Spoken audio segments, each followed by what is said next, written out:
السلام عليكم. قصتنا النهاردة لو سمعتها للآخر هتغير نظرتك للحياة كلها. هتفهم يعني ايه ربنا يقدر يقلب الموازين في لحظة، وهتعرف ان اللي شايف نفسه ضعيف ممكن يبقى سبب في معجزة. القصة وما فيها ان في ناس نامت سنين طويلة ولما صحيوا مفيش حاجة حواليهم فضلت زي ما كانت.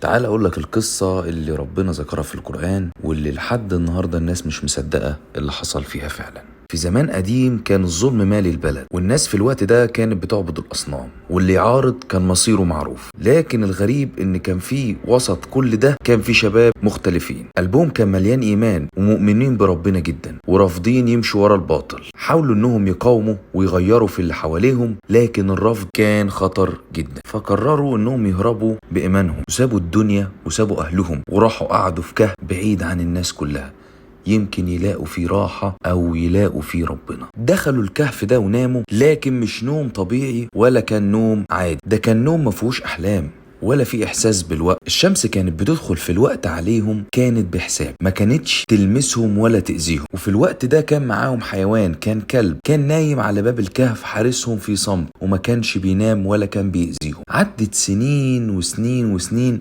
لحد ما عدى عليهم 309 سنة نايمين. وفجأة واحد منهم صحي، فرك عينيه وبيبص حواليه لقى الكل نايم. بدأ إن الكل يحس بيه وبدأ الكل يصحى.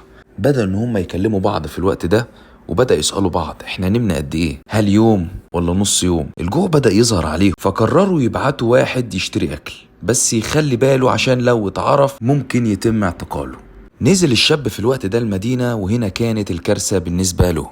المحلات كانت مختلفة، الناس كان لبسهم غريب، حتى اللغة بدأت تختلف. بدأ ان هو يتوجه لأحد المحلات وراح يشتري بالأموال اللي كانت معاه. الغريب بدأ من هنا. التاجر بدأ يمسك العملة وبص وقال له انت جاي منين؟ دي عملة بقالها قرون مش موجودة دلوقتي. بدأوا يبصوا لبعضهم واكتشفوا ان الشخص ده مش طبيعي ومعاه حكاية مش مفهومة. بدأوا ان هم يتجمعوا والعلماء اتحركوا، ولما عرفوا القصة من الشاب الكل وقف مصدوم. لا دول مش مجانين، دي معجزة إلهية.